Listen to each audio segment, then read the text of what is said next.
नमस्कार, मैं Ravish Kumar. Republic TV के मालिक और न्यूज एंकर अर्नब गोस्वामी के व्हाट्सएप चैट पर राहुल गांधी के बयान के बाद आज कांग्रेस ने विस्तृत प्रेस कॉन्फ्रेंस की। इस प्रेस कॉन्फ्रेंस में पूर्व रक्षा मंत्री ए.के. एंटनी, गुलाम नबी आजाद, पूर्व गृह मंत्री सुशील कुमार शिंदे, पूर्व विदेश मंत्री सलमान खुर्शीद और कांग्रेस प्रवक्ता पवन खेड़ा ने हिस्सा लिया और चैट के अलग अलग पहलुओं पर अपनी बात रखी। पूर्व रक्षा मंत्री ए.के. एंटनी ने कहा कि जिस तरह से चैट में जवानों की शहादत को लेकर बात की गई है वो शर्मनाक है। आपको बता दें कि व्हाट्सएप चैट में पुलवामा हमले की शाम अर्नब गोस्वामी कह रहे हैं कि इस अटैक से हमें खूब फायदा हुआ है। तब भी देशभक्त आईटी सेल और राजनेता इस चैट पर चुप हैं। तब भी जब अर्नब गोस्वामी ने यह नहीं कहा कि ये चैट फर्जी हैं। पहले यह बताना समुचित होगा कि अर्नब गोस्वामी की सफाई आई है। इस सफाई में अर्नब ने कहीं नहीं लिखा है कि व्हाट्सएप चैट फर्जी है, बल्कि यह कहा है कि जब व्हाट्सएप चैट के लिए किसी पत्रकार को टारगेट किया जाता है तो सोचिए कैसी परंपरा बनाई जा रही है। अर्नब भूल गए कि व्हाट्सएप चैट को लेकर ही गोदी मीडिया ने, जिसमें वे भी शामिल थे, रियाज चक्रवर्ती को कैसे टारगेट किया था। अर्नब ने अपने जवाब में लिखा है कि व्हाट्सएप चैट में जो बातें हैं वो उस वक्त मीडिया में आम थी, हजारों जगहों पर छप रही थी। क्या यह जवाब इस चैट को लेकर उठ रहे सभी प्रश्नों के लिए काफी है? शायद नहीं। अर्नब ने टीआरपी वाले प्रसंग पर भी अलग से कुछ नहीं कहा है। अर्नब गोस्वामी ने अपने एक दूसरे बयान में यह भी कहा है कि कांग्रेस के नेता उनके खिलाफ मनगढ़ंत आरोप लगा रहे हैं, गलत बयानी कर रहे हैं और वे अदालत में आपराधिक मामला दायर करेंगे। हम आपको बता दें कि व्हाट्सएप चैट में अर्नब गोस्वामी पार्थो दासगुप्ता को 23 फरवरी के दिन बता रहे हैं कि पाकिस्तान पर हमला होगा। 3 दिन पहले अर्नब धारा 370 हटने के 3 दिन पहले पार्थो को सूचना देते हैं। फरवरी में बालाकोट के समय ही बता रहे हैं कि कश्मीर में बड़ा होने वाला है। एक अलग चैट में अर्नब पार्थो दासगुप्ता को कहते हैं कि 2 से 5 मार्च के बीच कश्मीर मत जाओ, अगर जाना जरूरी है तो वे सुरक्षा दिलवा देंगे। क्या इन चैट को पढ़कर यह संकेत नहीं मिलता कि जैसे सरकार न्यूज चैनल चला रही हो और उसके लिए कंटेंट पैदा कर रही हो और बदले में न्यूज चैनल का एंकर भी सरकार और उसकी राजनीति चला रहा हो? पूर्व रक्षा मंत्री ए.के. एंटनी ने आज इस पर सवाल उठाया और चिंता जताई। सलमान खुर्शीद ने कहा कि अर्नब गोस्वामी जिस तरह से बीजेपी नेता अरुण जेटली के बारे में बात कर रहे हैं, दुखद है। Only a very few people,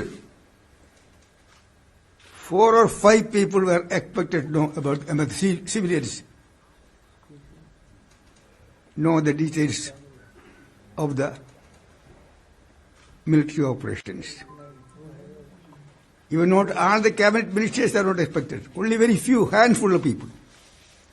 And then military people. I am very sure, after working with the military people, years together, no military officer will leak such a sensitive documents or details to the, not only journalists, not even to others who are not expected to. So these documents were released, leaked to the media, not the entire media, only one journalist. Among those 4 or 5 people, civilian people who are in the top position in the government, either minister or 1 or 2 senior officials who are concerned with the national security. Only they can leak this document. जो अभी अर्नब गोस्वामी ने किया वो केवल देश के लिए नहीं तो पूरे जर्नलिज्म के लिए एक लांछनास्पद चीज है। जैसे इतने साल में किसी जर्नलिस्ट ने, किसी संस्था ने इस तरह का नेशनल सिक्योरिटी एक्ट के बारे में उल्लंघन किया है, ऐसी घटना इस देश में नहीं हो गई थी। तो पार्लियामेंट में तो ये इस पर उठाएंगे, लेकिन सरकार ने इस पर जो ऑफिशियल सीक्रेट एक्ट के बारे में जो करना है वो अभी तक नहीं किया है। व्हाट्सएप चैट में अर्नब गोस्वामी पूर्व रक्षा मंत्री अरुण जेटली के बारे में भी जिस तरह से बात कर रहे हैं, उसे लेकर सलमान खुर्शीद ने प्रतिक्रिया दी है और कहा है कि बहुत पीड़ादायक है, बीजेपी के नेताओं ने नहीं। The kind of conversations that have come about him is deeply, deeply saddening, very hurtful. To create a controversy about his death, he was on his deathbed, and yet here is a cynical, hardened mind talking about why doesn't he die quickly. In other words, कि उनको जिंदा रखने का क्या प्रयास हो रहा है जब प्रधानमंत्री को बाहर जाना है, जल्द देश छोड़कर कहीं और दौरे पर जाना है, तो उनको जीवित रखने का ये क्या प्रयास है, ये क्या ढोंग है। मैं नहीं सोचता हूं कि इससे दुखित और कोई बात हो सकती है। पार्थो अपने चैट में कहते हैं कि NM/AS को सबसे पहले दूसरे टर्म में वित्त मंत्रालय में फेरबदल करनी चाहिए। हम बाहर जो भी कहें, लेकिन देश की अर्थव्यवस्था की हालत खराब है। पार्थो कहते हैं कि जेटली इनकी सबसे बड़ी असफलता है। इसके बाद अर्नब का जवाब आता है कि मैं बिल्कुल सहमत हूं। अपना चैनल होने के बाद भी खराब अर्थव्यवस्था पर डिबेट करने से अर्नब को कौन रोक सकता है? क्या यह साधारण बात है कि इकोनॉमी पिट गई है और अर्नब चुप हैं? भारत में बेरोजगारी है, करोड़ों लोगों की नौकरियां चली गई, बिजनेस बर्बाद हो गए, आम लोगों को 92 से 95 रुपए लीटर पेट्रोल के देने पड़ रहे हैं। आखिर अर्नब किस भारत माता की जय बोलते हैं? आप प्राइवेटली बोलते हैं कि अर्थव्यवस्था तबाह हो गई, लेकिन कहते हैं मैं टीवी पर नहीं बोल सकता। क्यों? क्या दबाव है आप पर? क्या मजबूरी है आपकी कि देश को आप बता नहीं सकते कि अर्थव्यवस्था डूबी हुई है? डरते हैं या कोई ऐसे संबंध है आपके इस सरकार से जिसमें क्विड प्रो को है, आपको लाभ मिलता है उनसे, आप उन्हें लाभ पहुंचाते हैं, इसलिए आप सच देश को नहीं बताते और अपने आप को पत्रकार कहते हैं। लानत है ऐसी पत्रकारिता। एक बात ये जो कही जा रही है कि जो गोपनीय जानकारी है ये बाहर कैसे आ जाती है, ये वो सरकार है, भारतीय जनता पार्टी वो दल है जिसके लिए देश हित सर्वोपरि है। देश की अखंडता से कभी समझौता नहीं होगा। और उसी कांग्रेस को मैं याद दिलाना चाहता हूं जिसने आज पावर पैक्ड प्रेस कॉन्फ्रेंस करी है। ऑगस्टा वेस्टलैंड से जुड़ी हुई, रक्षा समझौतों से जुड़ी हुई जो बड़ी ही सेंसिटिव इंफॉर्मेशन है, वो बिचौलियों और दलालों के पास अगर पहुंचती थी तो वो यूपीए और कांग्रेस की सरकार में पहुंचती थी। क्या कांग्रेस प्रवक्ता पवन खेड़ा की बात सही है कि अर्नब डर से नहीं बोल रहे हैं? अर्नब गोस्वामी टीवी पर नहीं बोल सकते कि देश की अर्थव्यवस्था खराब है? क्या अर्नब को किसी से डर लगता है? अगर लगता है तो वो मेरे पास आए, उसका नाम बताएं। जब मैं प्राइम टाइम की एंकरिंग करता हूं तो यहां मेरे बगल में खड़े रहें, बिल्कुल डर नहीं लगेगा। कुणाल कामरा भी यहां नहीं आते हैं। हाँ, यहां कूदने फांदने की जगह नहीं है, कम है, दीवार है, टकरा जाएंगे, चोट लग सकती है। ना उछलने कूदने दूंगा मैं, क्योंकि मेरा घर छोटा है और सामान सारे सस्ते हैं, टूट गए तो। लेकिन यहां मेरे बगल में खड़े रहेंगे तो सारा डर भाग जाएगा और मेरे साथ बता सकेंगे कि भारत की अर्थव्यवस्था की हालत वाकई खराब है। सुधा भारद्वाज, वरवरा राव, वर्नन गोंजाल्वेस, गौतम नवलखा, स्टेन स्वामी, आनंद तेलतुंबडे, रोना विल्सन, सुरेंद्र गाडलिंग, महेश रावत, शोमा सेन, अरुण फेरेरा, उमर खालिद, देवांगना कालिता, नताशा नरवाल, इन सब के खिलाफ अभियान चलाकर अर्नब ने एक तरह से जनमत तैयार किया। तब तो अर्नब को किसी से डर नहीं लगा, अपनी अंतरात्मा से भी नहीं। बात मेरी ही सच होगी, बस तब आपके पास अफसोस के अलावा कुछ नहीं होगा। गोदी मीडिया के तंत्र के बारे में आपको बता दिया था समय से पहले, कैसे करोड़ों दर्शकों को फर्जी मुद्दों से बेवकूफ बनाया जा रहा है, सांप्रदायिक बनाया जा रहा है। मुंबई पुलिस ने टीआरपी के फर्जीवाड़े के मामले में एक पूरक चार्जशीट के तौर पर इस चैट की ट्रांसक्रिप्ट यानी बातचीत के विवरण को पेश किया है। आज पार्थो दासगुप्ता की बेल रिजेक्ट हो गई। उन्हीं के साथ की बातचीत का ये जो ब्यौरा है, हमारे सहयोगी अरविंद गुणाशेखर ने अध्ययन किया है उसका। टीआरपी का फुल फॉर्म होता है टेलीविजन रेटिंग पॉइंट, और बार्क का फुल फॉर्म होता है ब्रॉडकास्ट ऑडियंस रिसर्च काउंसिल। क्या टीआरपी फिक्स की जा सकती है? दुनिया जानती है कि फिक्स की जा सकती है। बात सिर्फ सबूत और साबित करने की है, जो नहीं की जाती है। यही है पार्थो दासगुप्ता, बार्क का पूर्व सीईओ, और ये हैं रिपब्लिक टीवी के मालिक और न्यूज एंकर अर्नब गोस्वामी। अर्नब पार्थो से पत्रकार के रूप में नहीं, बल्कि बिजनेसमैन के रूप में अपने चैनल के धंधे के लिए बात कर रहे हैं। 3000 पन्नों में दोनों की बातचीत से आपको भारत के लोकतंत्र के खात्मे का पूरा प्लान समझ आ सकता है। चैनलों में जो देखते हैं उसे कंटेंट कहा जाता है। कैसे एक दल की राजनीति के हिसाब से कई चैनलों पर एक कंटेंट फैलाकर रेटिंग का गेम खेला जाता है। दोनों की यह बातचीत गोदी मीडिया के बाकी चैनलों को धोखे में रखकर अपना धंधा चमकाने तक ही सीमित नहीं है। सोचिए, जो गोदी मीडिया पूरे देश को धोखे में रख रहा है, उसे भी कोई धोखे में रख रहा है, और वह भी गोदी मीडिया का ही हिस्सा है। इसलिए इस मसले पर गोदी मीडिया में चुप्पी है। बातचीत का यह हिस्सा भी कम खतरनाक और संवेदनशील नहीं है। इस बातचीत में दोनों फ्रंटमैन की तरह दिखाई देते हैं, लेकिन बैकग्राउंड में आपको प्रधानमंत्री कार्यालय, सूचना प्रसारण मंत्रालय, मंत्री, telecom regulatory authority of India TRAI, बहुत कुछ और भी दिखाई देते हैं। सवाल तो यह भी उठ रहा है कि मीडिया इस मसले को लेकर क्यों चुप है।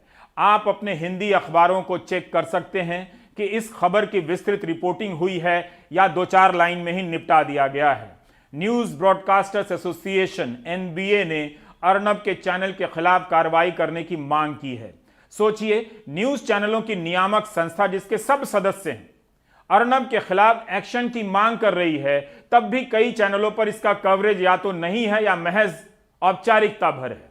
NBA ने अपने बयान में यह भी कहा है कि रेटिंग एजेंसी बार्क को पहले भी शिकायतें दी गई थीं, मगर उस पर कोई ध्यान नहीं दिया गया। इसलिए इस प्रसंग को भी समझना जरूरी है। इस चैट में यानी बातचीत में पार्थो दासगुप्ता रेटिंग से संबंधित ऐसी जानकारियां साझा कर रहे हैं अर्नब से, जो उन्हें नहीं करनी चाहिए थी।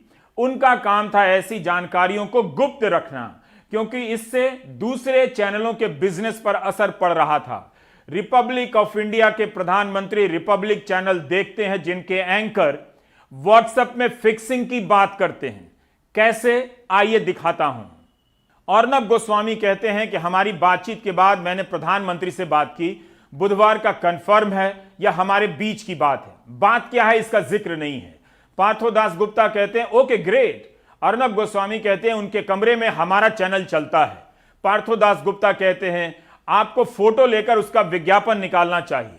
अर्नब गोस्वामी कहते हैं आज उम्मीद है कि ज्यादा नंबर आएंगे, स्पाइक होगा, क्योंकि हम पूरे प्राइम टाइम में मोदी को ही दिखाएंगे। पार्थो दासगुप्ता कहते हैं मुझे PMO में कुछ जुगाड़ करवा दो, बिना कहे मैंने आपको इतना सपोर्ट किया है, दूसरों को जाम कर दिया है। अर्नब गोस्वामी कहते हैं नोट कर लिया, और यह होगा, गुरुवार को प्रधानमंत्री से मिल भी सकता हूं। पार्थो दासगुप्ता कहते हैं किसी से कहो कि रजत को, NBA को और TRAI को कहे कि हमें न तंग करे। TRAI यह गलत फैला रहा है कि हम रेटिंग नहीं दिखा रहे हैं। मैंने विज्ञापन दाताओं वाली स्टोरी में बीजेपी की भी मदद की है, कमाल है। सूचना प्रसारण मंत्रालय की भी कई बार मदद की है। अब समय है कि वे उन लोगों को किनारे लगाएं, साइड करें जो उनके खिलाफ हैं। ये कहते हैं कि मैं 18 घंटे काम करता हूं। आप समझ गए होंगे कौन कहता है, क्या काम करते हैं, ये इन चैट्स से मालूम पड़ जाता है। ये प्रधानमंत्री हैं इस विश्व के सबसे बड़े लोकतंत्र के चुने हुए प्रधानमंत्री। उनके पास इतना समय है कि अर्नब गोस्वामी जी, बार्क, TRAI, ये सारे मुद्दे उनके दरवाजे पर ले जाते। जरा मुसीबत आई, राइवल चैनल से पहुंच गए प्रधानमंत्री का नाम लेने। कि प्रधानमंत्री का नाम लेने की जरूरत एक बिजनेसमैन, एक लॉबिस्ट, माफ कीजिएगा, वो कैसे आ जाती है? बार्क एक रेटिंग एजेंसी है, इसके सीईओ कह रहे हैं कि बीजेपी और सूचना प्रसारण मंत्रालय की मदद की। यह किस तरह की मदद थी? इस बातचीत में अर्नब फेंक नहीं रहे हैं, फेंकू नहीं है, वो बता रहे हैं कि प्रधानमंत्री से बात हो गई और फिर बात होने वाली है, मुलाकात होने वाली है। किस बात को लेकर मुलाकात हुई यह जानने का विषय हो सकता है। ऐसे ही एक और चैट से पता चलता है कि रिपब्लिक टीवी को स्थापित करने में सरकार और बाजार की एजेंसियां किस तरह मदद कर रही हैं और उनका आपस में किस तरह का गठजोड़ है। पार्थो कहते हैं कि अगर आप प्रधानमंत्री कार्यालय में मीडिया सलाहकार टाइप का पद दिला सकते हैं तो मैं बार्क में फेडअप हो चुका हूं। अर्नब गोस्वामी कहते हैं मंत्री आपको बुलाएंगे जहां पर अपने काम के बारे में आप प्रेजेंटेशन दे सकते हैं। वेंकैया के साथ अकेले में बात होगी 1 to 1। वेंकैया नायडू उस समय सूचना प्रसारण मंत्री थे, इस वक्त भारत के उपराष्ट्रपति हैं। अर्नब की इतनी पहुंच है कि पार्थो को लगता है कि पीएमओ में जुगाड़ हो जाएगा। पान की दुकान नहीं है पीएमओ, प्रधानमंत्री का कार्यालय है। अर्नब की भाषा में आश्वासन भी नहीं है, गारंटी का दंभ दिखता है। किस कॉन्फिडेंस से कह रहे हैं कि सूचना प्रसारण मंत्री पार्थो से अकेले में मिल लेंगे? आपने ऐसी खबर तो पढ़ी होगी कि नकली आईएएस बनकर नौकरी दिलाने वाला नोएडा में गिरफ्तार हुआ, बहराइच में गिरफ्तार हुआ, पढ़ी होगी। क्या वेंकैया नायडू ने इस चैट के अनुसार इस संदर्भ में पार्थो दासगुप्ता को कभी मिलने का समय दिया था? उपराष्ट्रपति की प्रतिक्रिया अपेक्षित है। पार्थो दासगुप्ता एक और चैट में कहते हैं शायद मंत्रालय में रिपब्लिक टीवी के खिलाफ कुछ शिकायत पहुंची है। इस शिकायत को अभी हम तक नहीं भेजा गया है, एक संयुक्त सचिव ने हमें बताया है, लेकिन मुझे नहीं लगता कि हमारे पास कभी आएगा। अर्नब गोस्वामी कहते हैं डिश एफटीए के बारे में राठौड़ ने मुझे कहा है कि उसे किनारे रख देंगे। राठौड़ उस समय सूचना प्रसारण मंत्री थे।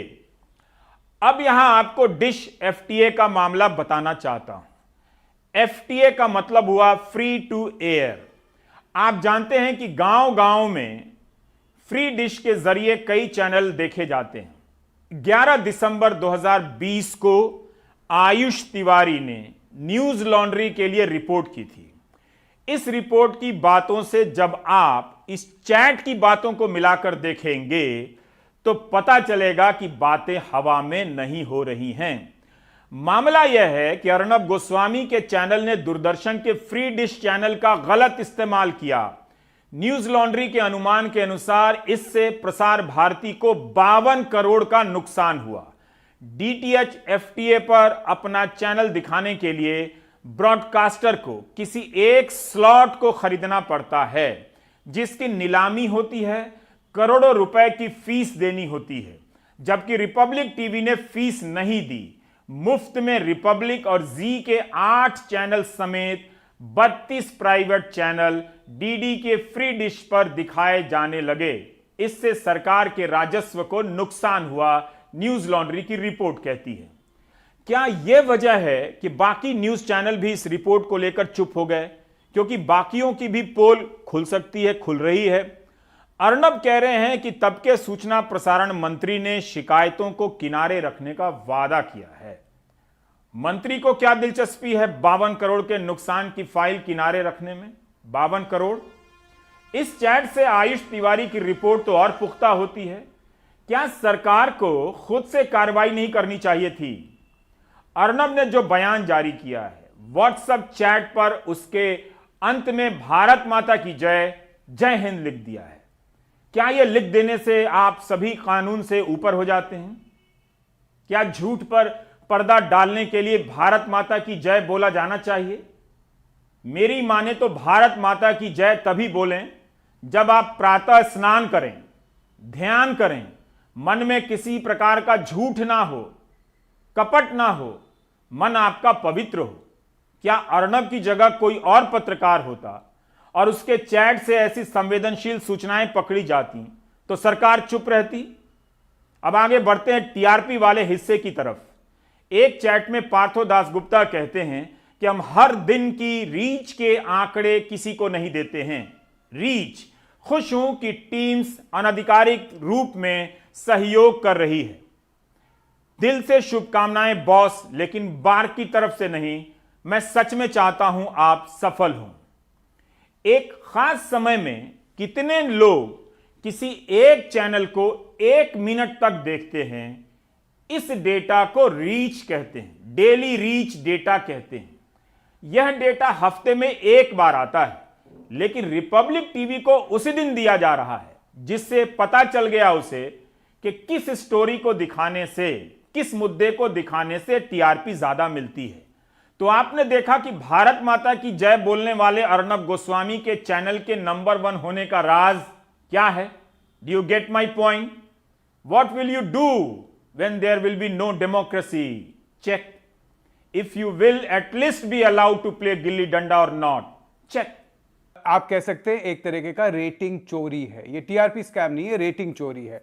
और रेटिंग चोरी से क्या होता है? जैसे रिपब्लिक जैसा चैनल, क्रिस्टोफ जैफ्रेलो ने कैरावान मैगजीन में लिखा है कि अगर रिपब्लिक भारत ने एक डिबेट बीजेपी के खिलाफ किया हो तो 12 डिबेट ऐसे हैं जो कि या तो प्रो बीजेपी है, बीजेपी और सरकार के समर्थन में है, या एंटी ऑपोजिशन, ऑपोजिशन के खिलाफ है। ऐसा एक चैनल अगर रेटिंग चोरी करे और तब बाकी पूरे मार्केट को लगे कि ये जो दिखा रहा है वही लोग देखना चाहते हैं, तो सारे जितने भी चैनल है वो वही दिखाने की कोशिश करेंगे और पूरा जो मीडिया का जगत है वो प्रो यानी कि सरकार का समर्थक बन जाएगा।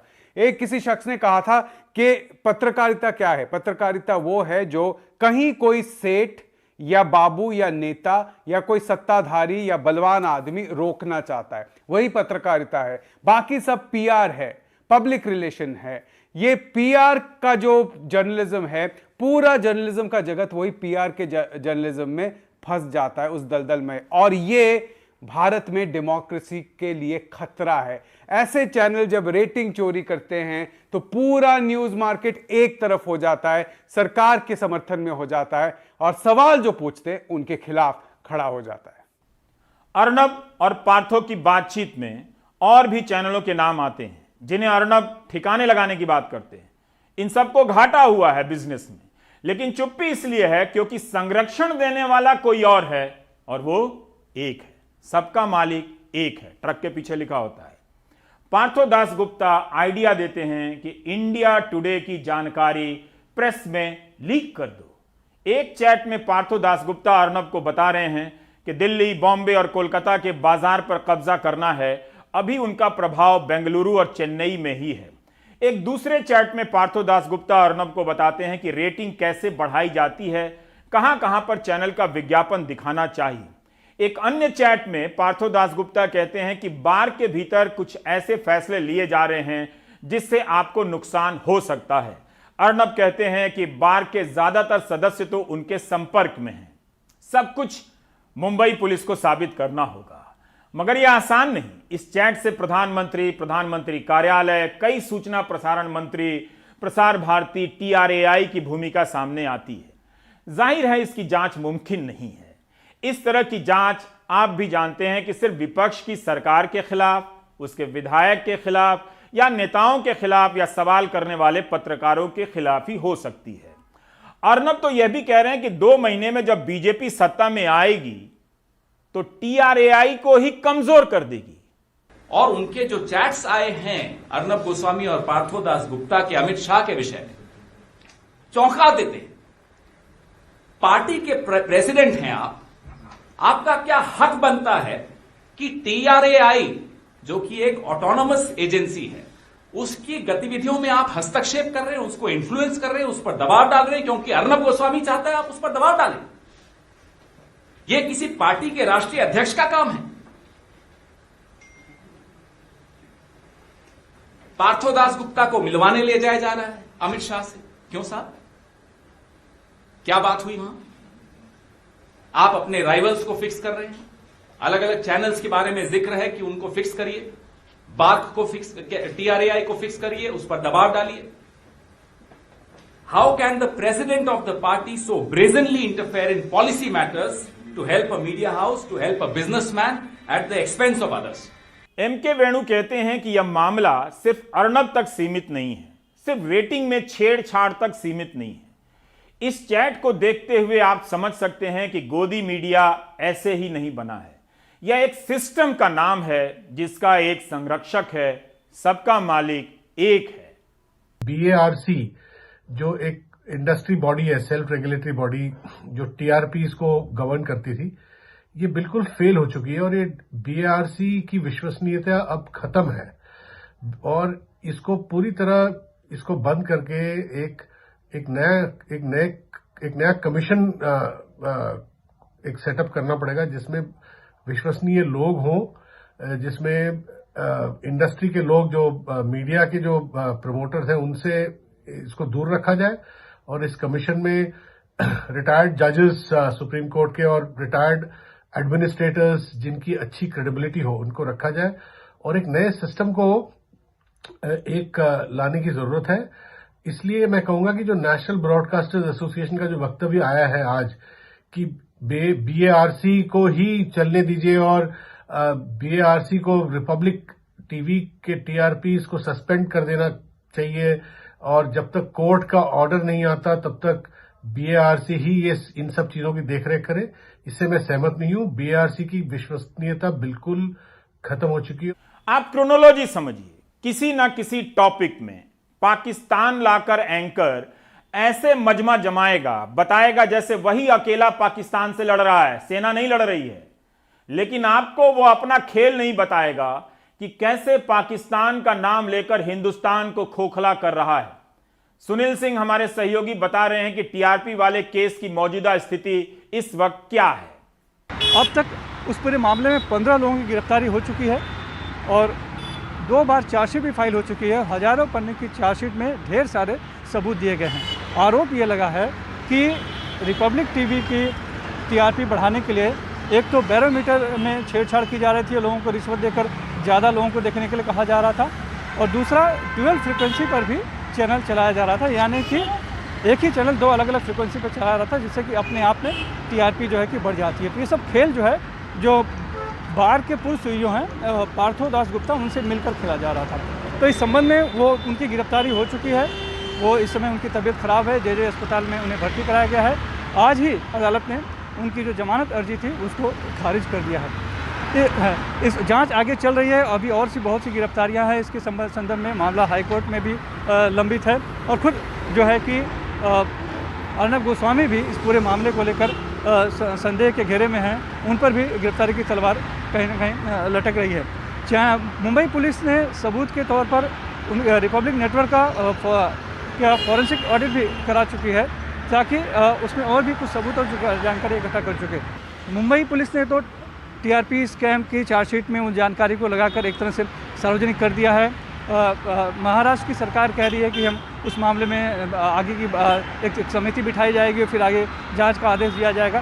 पहले रेटिंग का काम टैम नाम की कंपनी करती थी। भ्रष्टाचार पकड़ा गया, विवाद हुआ तो बार्क कंपनी आई।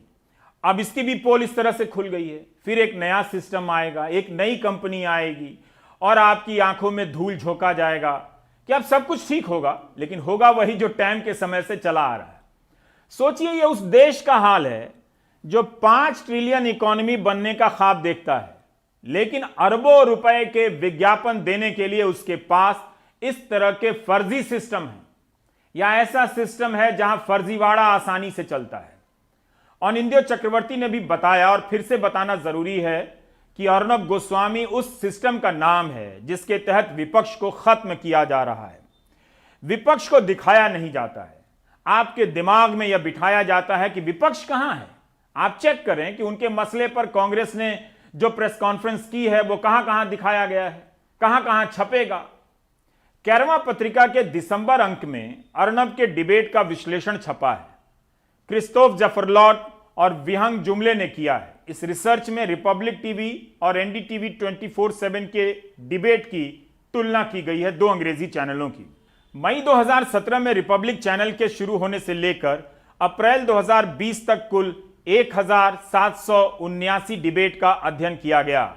रिपब्लिक टीवी ने 2017 और 2020 के बीच विपक्ष के खिलाफ सबसे अधिक 595 डिबेट किए, बीजेपी के समर्थन में 204 डिबेट किए और राष्ट्रवाद पर 179 डिबेट, जिसका राजनीतिक संबंध बीजेपी से ही था। रिपोर्ट ने पाया है कि रिपब्लिक टीवी ने भारी संख्या में बीजेपी के समर्थन में डिबेट किए।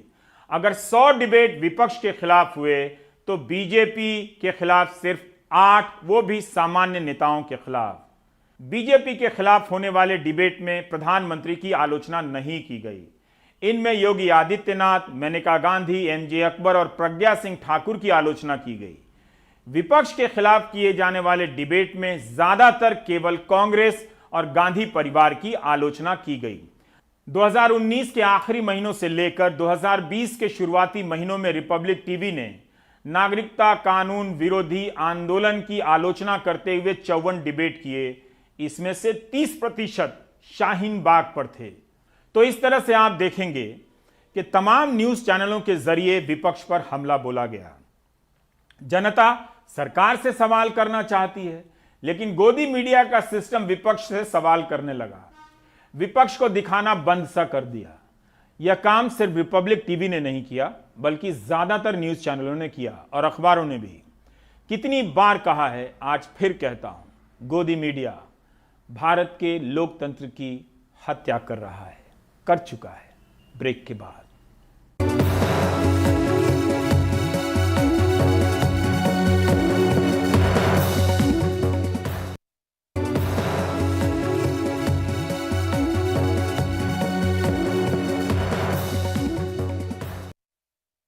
दिसंबर के महीने में मध्य प्रदेश में विधानसभा का सत्र स्थगित कर दिया गया। अखबारों में कारण बताया गया कि 34 कर्मचारी कोरोना पॉजिटिव पाए गए। क्या यह कारण सही था? क्या सही में वे कोरोना पॉजिटिव पाए गए? अनुराग तिवारी ने इसकी तफ्तीश की है और कारण पता लगाया है। यह रिपोर्ट देखिए। कोरोना काल में मध्य प्रदेश में उपचुनाव में धुआंधार प्रचार हुआ, राजनीतिक सभाएं हुई, जमकर प्रोटोकॉल को तोड़ा गया। लेकिन इसी कोरोना काल में मध्य प्रदेश की विधानसभा में कामकाज ना के बराबर हुआ। 50 साल के मुन्ने शेख उन 34 लोगों में से एक है जिनका 24 दिसंबर को रैपिड एंटीजन टेस्ट विधानसभा के शीतकालीन सत्र से पहले पॉजिटिव आया। शेख सीपीए के कर्मचारी हैं। शेख ने 26 दिसंबर को दोबारा आरटीपीसीआर टेस्ट कराया।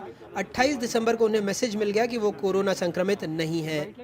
शनिवार को आप आरटीपीसीआर टेस्ट के लिए? हाँ, फिर साहब लोगों ने फ़ोन किया था कि आप आइए यहाँ। और वो टेस्ट कहाँ कराया आपने आरटीपीसीआर? वो भी यहीं रेस्ट हाउस में कराया। रेस्ट हाउस में जी। सोमवार को उसकी एसएमएस आ गया कि आप नेगेटिव? हाँ, सोमवार की शाम के टाइम आया, 4 साढ़े 4 बजे।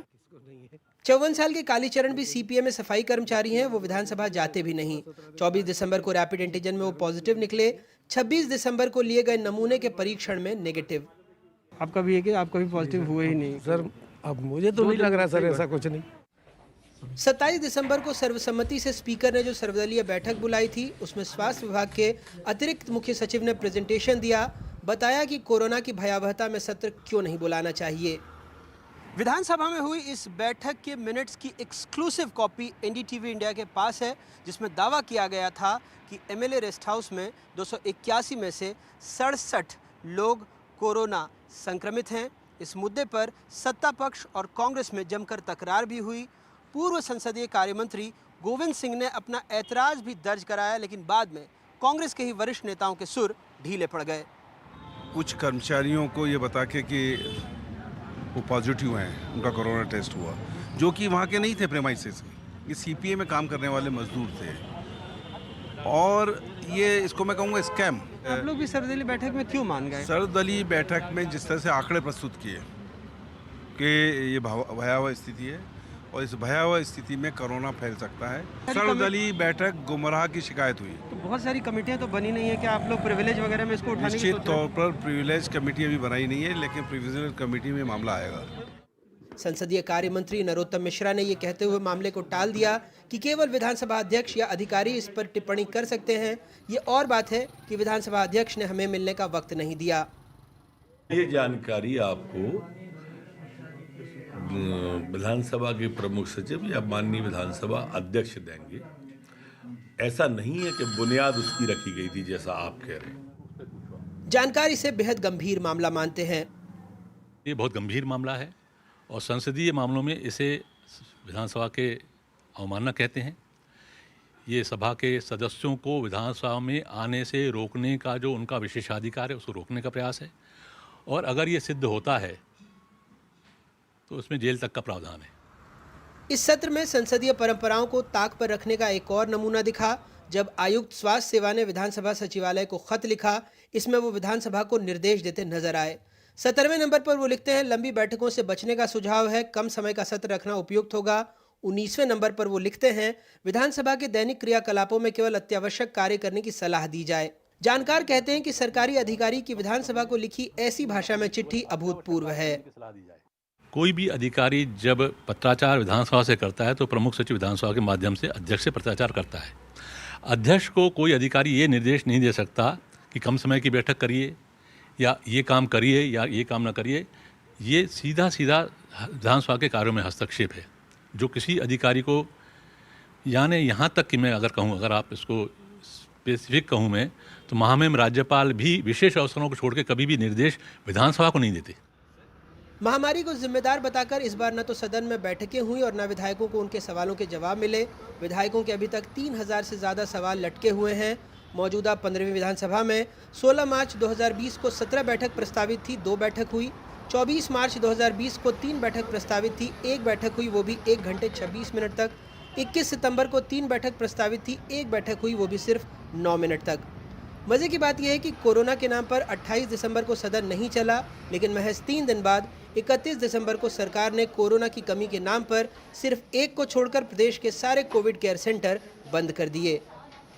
ये मामला भी अपने आप में अनूठा है क्योंकि प्रोटेम स्पीकर आम तौर पर नए सदस्यों को शपथ दिलवाने के लिए नियुक्त होते हैं, लेकिन यहाँ प्रोटेम स्पीकर लगभग 1 साल से पूर्णकालिक अध्यक्ष जैसी ही सक्रियता दिखा रहे हैं। विपक्ष का आरोप है कि सत्ता पक्ष गुटबाजी की वजह से नाम तय नहीं कर पा रहा है। वैसे ये सक्रियता सदन के बाहर कामकाज में ज़्यादा दिखती है। अगर आंकड़ों पर नज़र डालें तो सदन को चलाने में कम। भोपाल से कैमरा पर्सन रिजवान खान के साथ अनुराग द्वारी, NDTV इंडिया।